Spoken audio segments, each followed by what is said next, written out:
And we are back with my reaction to Lee Carsley's first ever squad as England manager. And it is quite an interesting one, it has to be said.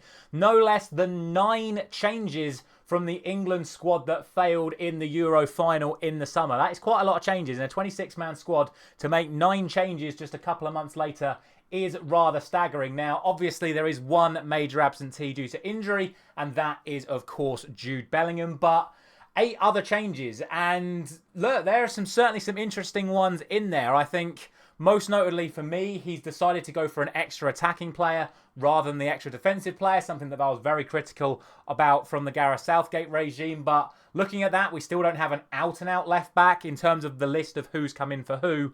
I've got it down as Shaw coming out and Grealish coming in, because all the others kind of sort of make sense as like for likes. You've got Ramsdale coming out for Pope.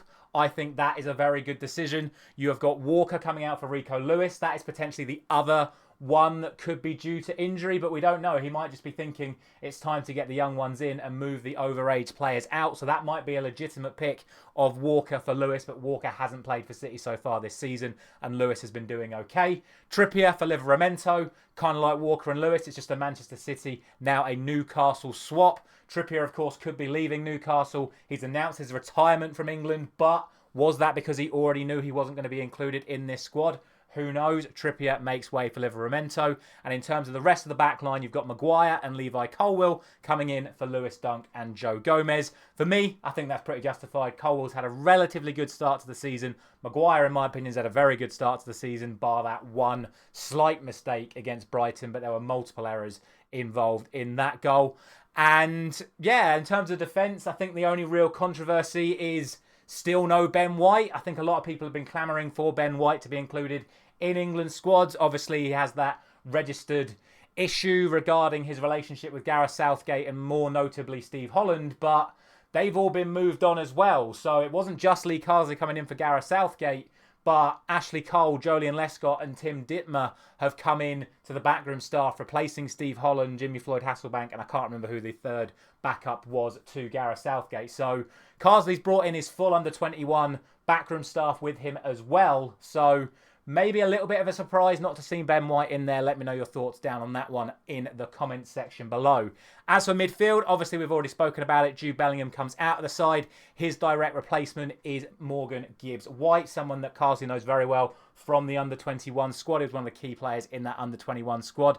I think probably the most controversial one in terms of the midfield is the decision to omit Adam Wharton and bring in Angel Gomez. 2 reasons for that. Firstly, Wharton bypassed the under-21s and went straight into the England first team squad, which was fair play to him. His performances absolutely justified that. But Crystal Palace not really had the best start to the season, so maybe that's factored into it. Angel Gomez, of course, has just suffered that horrendous head injury, which saw his game for Lille stop for, I think it was 37 minutes or something. So we're not really sure about his physical state right now, but he has been included. And, of course, he's another player that has played multiple appearances for Lee Carsley in the England under-21s. In fact, there are no less than 6 of his under-21 starting lineup in this England squad. You've got Colwill, Angel Gomez, Gibbs-White, Cole Palmer, Anthony Gordon, and one of the other inclusions in the front line, Nordi Madueke, who is in the squad for Ivan Toney, which, to be fair, I think is also justified. Like, he's not kicked a ball so far this season, Ivan Toney. We have all this drama surrounding him and whether or not he's going to be leaving Burnley. But Brentford, should I say, not Burnley. But, you know, if he's not kicked a ball, he's not proven himself to get in this England squad. So we still have Kane. We still have Watkins. Plus, we know that Lee Carsley played Anthony Gordon up front in the under-21s. And he was a big reason as to why England won that tournament, playing in the number 9 position. So Lee Carsley trusts him. It's someone that he knows he can utilise up front. And to be honest, other than that, I don't really have any other complaints with this team. I think it's a really solid squad. Personally, I probably still would have had Ben White in there. I have no real issues with the midfield.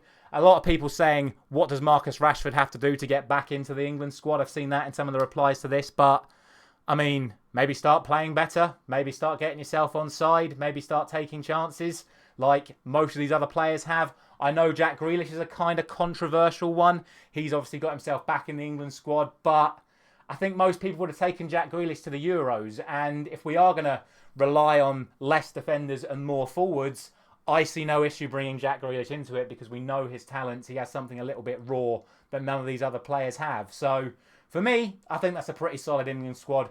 At the end of the day, we've got Nations League games in League B. We should be winning these matches with absolutely no drama whatsoever. I think you could change the entire 26 from the Euros, and I would still expect an England squad with the calibre of players we've got available to us to get the results in these two matches. But I look at that team, I think, do you know what? Pretty solid. It'd be interesting to see who he picks in goal. Everyone knows my thoughts. It would always be Nick Pope for me. I think with that back line, you're probably looking at Trent as the right back, Stones and Maguire with Colwill at left back. Maybe Gahey for Maguire because of how well Gahey did at the Euros. You'll probably see a midfield of Rice, Mainu and Foden. Maybe Cole Palmer in there instead of Foden, depending on how he wants the wide players to play. And then he'll definitely, in my opinion, play Anthony Gordon. It will be Saka on the right and then Kane up front for me. I think that is how he'll play. He trusts these players. That's why I think potentially you could see Phil Foden miss out on the starting lineup. I think you might see Palmer playing in for Foden because, again, Carsley's got that history with him. But I don't think he'll go crazy in terms of who he actually picks. I imagine he might even try out all of these players over the course of the two matches. But let me know your thoughts down in the comment section below. Were there any omissions that you think should have definitely been in there? Should Ben White have been in there? Should Ivan Toney have been in there? Should Marcus Rashford have been in there? Should Adam Wharton have been in there? Should Aaron Ramsdale have been in there? Let me know down in the comment section below. Thank you very much for watching. I will, of course, have reactions to all of the England games throughout the course of this season, as well as doing predictions for every single Nations League game coming up over the course of the international break. Thank you very much for watching. I'll see you very soon.